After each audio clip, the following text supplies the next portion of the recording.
Bismillahirrahmanirrahim. Assalamualaikum warahmatullahi wabarakatuh. Wahai anak-anakku, murid-muridku yang senantiasa dirahmati oleh Allah Subhanahu wa Ta'ala, marilah kita lanjutkan pelajaran kita, ngaji belajar urip. Kali ini kita membahas mengenai eling lan waspada, ingat dan selalu hati-hati. Eling lan waspada, nasihat yang jabar pada suatu saat. Ingat dan selalu hati-hati. Eling artinya ingat selalu pada diri sendiri, diri sejati atau aku sejati.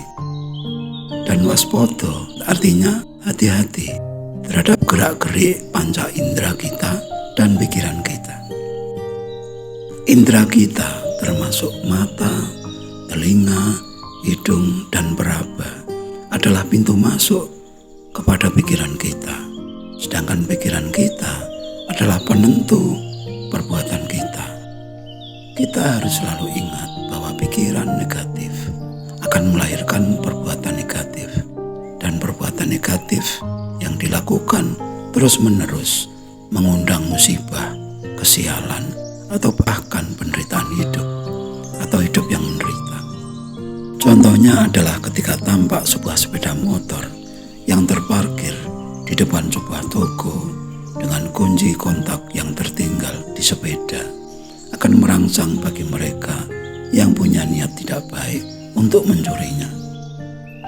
Mata melihat kunci kontak yang nempel di sepeda motor, niat jelek muncul, lalu pikiran bekerja memikirkan segala kemungkinan, yaitu membawa lari sepeda motor, mengatur rute lari, bahkan mencari tukang tadah, maka pencurian pun terjadi. Dalam kasus ini, pencurian terjadi dimulai dengan mata melihat kunci kontak yang tertinggal, pikiran bereaksi, dan niat pun muncul. Kerjasama antara indera mata, niat, dan pikiran. Atau mungkin sebaliknya, di mana ada kesempatan yang tampak oleh mata, niat muncul, dan pikiran bekerja, jadilah perbuatan mencuri. Hilangnya kewaspadaan terhadap gerak-gerik indera melahirkan perbuatan jahat. Ketika tetangga kita yang kita anggap sebagai pesaing, entah karena sama-sama ustadz, sama-sama pegawai, sama-sama pedagang, atau sama-sama kuli, tertimpa suatu musibah, dalam hati kita ada rasa puas. Lalai terhadap pendengaran melahirkan hati yang kotor. Itulah contoh pembahasan mengenai waspada. Sedangkan pembahasan mengenai eling atau ingat, ingatlah pada diri sendiri, jati diri kita. Misalnya, ingat bahwa kita sebagai manusia adalah makhluk, adalah zat yang diciptakan, bukan pencipta. Kita tidak pernah atau tidak bisa minta untuk diciptakan. Menjadi apa, menjadi siapa, dan di mana. Bila nyatanya sekarang adalah orang Jawa, itu bukanlah permintaan kita. Jadi tidak perlu kita meremehkan orang yang bukan Jawa atau menyesal karena menjadi orang Jawa sehingga tidak bisa bahasa Arab atau tidak bisa bahasa Inggris. Bila nyatanya sekarang kita bukan orang yang kaya karena tidak dilahirkan oleh orang yang kaya, kita tidak perlu menyesal karena penyesalan itu tidak akan merubah apa-apa. Bila nyatanya sekarang kita menjadi orang muslim karena warisan orang tua kita yang muslim, kita tidak bisa bangga dan merendahkan orang yang bukan muslim karena kita tidak pernah minta untuk dilahirkan oleh orang yang muslim. Itulah antara lain penjabaran tentang makna eling.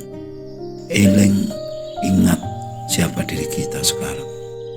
Filosofi Semar, gambar Semar, dan tulisan yang berbunyi eling lan waspada memberikan pesan moral pada siapapun, termasuk kita yang mau peduli tentang diri kita, jati diri kita.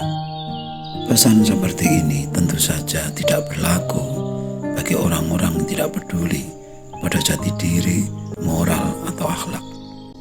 Dan tidak berlaku pula bagi orang-orang yang cita-citanya duniawi, yang memiliki pemikiran bahwa orang hidup itu harus kaya raya, kaya secara materi, karena menganggap bahwa kekayaan materi itulah segala-galanya, bahwa uang itu adalah yang paling penting. Uang penting itu pasti, bahwa zaman sekarang orang tidak bisa hidup tanpa uang. Itu satu kenyataan yang tidak bisa dibantah. Orang miskin itu rata-rata cenderung menderita. Itu juga iya.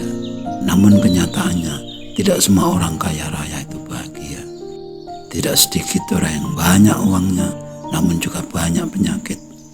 Mereka mampu membeli makanan semahal apapun atau selezat apapun, namun karena pantangan kesehatan maka tidak bisa memakannya.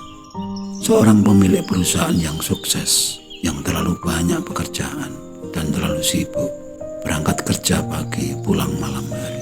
Bahkan ketika sedang berlibur, berwisata, masih banyak menerima telepon untuk urusan bisnis.